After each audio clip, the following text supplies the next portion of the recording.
আসসালামু আলাইকুম। আমি আনিকা মাহমুদ অনেক দিন পর আপনাদের সাথে শেয়ার করতে যাচ্ছি আমার একটি ভিডিও।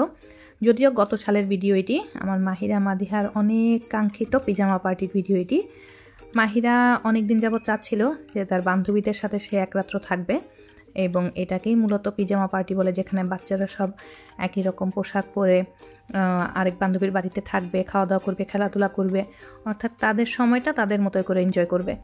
আমরা নতুন বাসায় ওঠার পর থেকেই মাহিরা বলছিল যে ওর বান্ধবীর সাথে পিজামা পার্টি করবে, তো সুযোগ সুবিধা করে আসলে সবার সাথে মিলে উঠছিল না। তো পরবর্তীতে এক সময় আমরা ঠিকঠাক করলাম যে ডিসেম্বরের 27 তারিখে, যেহেতু ওদের স্কুল বন্ধ, ওই সময়টাতেই ওদের পিজামা পার্টির জন্য দেওয়া যায়। তো সেই ক্ষেত্রে রাইসা রোজানা আসতে পারেনি, কারণ রাইসা পায়ে প্রচণ্ড ব্যথা পায়, এবং রাত্রে থাকার জন্য আনিসা এবং রজা এসেছিল। আনিসা রজা রাত্রে আমার সাথে চলে আসে, আমি অফিস বন্ধ করে চলে আসি বাসায়, তো তখন আমার সাথেই আসে, এবং রাত্রে ওরা একসাথে নামাজ পড়ে, তারপরে একটু পপকর্ন খেয়ে মুভি দেখে, খেলা করে, তারপর রাত্রে আমি ওদের জন্য স্পাগেটি রান্না করি। সেই স্পাগেটি খেয়ে ওরা সবাই একসাথে ঘুমাতে যায়। তো রাত্রের থিম ছিল ওরা সবাই গোলাপি রঙের পিজামা পরে ঘুমাবে, সেই সাথে আমার কুটি বুড়িটাও পরেছিল গোলাপি রঙের ড্রেস। তো বাচ্চারা রাত্রে ঘুমিয়ে যাওয়ার পর সকালের দিকে চলে আসে নাইয়ান রাইয়ান, এবং ওরা দুজন যমজ বোন, মাহিরার ক্লাসমেট ওরা দুইজন। নাইয়ান রাইয়ান আসার পর আমি ওদের সবাইকে নাস্তা দেই। তো এখানে মোটামুটি 6টা করে সব কিছুর প্যাকেট ছিল, জুস ছিল, চকলেট দুধ ছিল, বিস্কিট ছিল, কেক ছিল, এবং বাসায় আমি একটু স্যান্ডউইচ বানাই। পরবর্তীতে ওদেরকে একটু লাত্তে বা দুধ গরম করে দেই।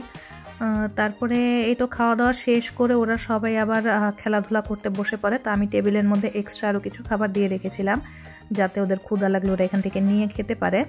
তো বাচ্চাদের তো আসলে খেলাধুলা পেলে আর খাওয়া দাওয়ার কথা মনেই থাকে না, তো যেমনটা তেমনই রয়ে গিয়েছিল। আমি একটু পরপর গিয়ে ওদেরকে জিজ্ঞেস করছিলাম খাবে কিনা। আগের দিন রাত্রে বাচ্চাদের ড্রেসের কোড গোলাপি থাকলেও পরের দিন ছিল লাল, তাই সবাই লাল রঙের ড্রেস পরে লাল বুড়ি হয়ে বসে আছে এখানে। এবং দুপুরে বাচ্চারা ফ্রেশ হয়ে সবাই নামাজ পড়তে দাঁড়িয়েছে। এই জিনিসগুলো আসলে খুব ভালো লাগছিল, কারণ ছোটোবেলায় আমি, মলি, এমা আমরা ওইভাবে একসাথে সবাই বরাতের নামাজ, রোজার নামাজ আদায় করতাম। এখানে আমি বাচ্চাদের জন্য টুকটাক কিছু রান্নাবান্না করেছিলাম, সেগুলোই একটু আপনাদের সাথে শেয়ার করলাম। এবং বাচ্চাদেরকে দুপুরে খাবারের টেবিলে খাবার দেওয়ার পর ওরা তো খাবার দাবারের চাইতে ওই খেলাধুলার প্রতি আগ্রহী বেশি ছিল, যেহেতু সন্ধ্যার দিকে আবার ওরা সবাই চলে যাবে।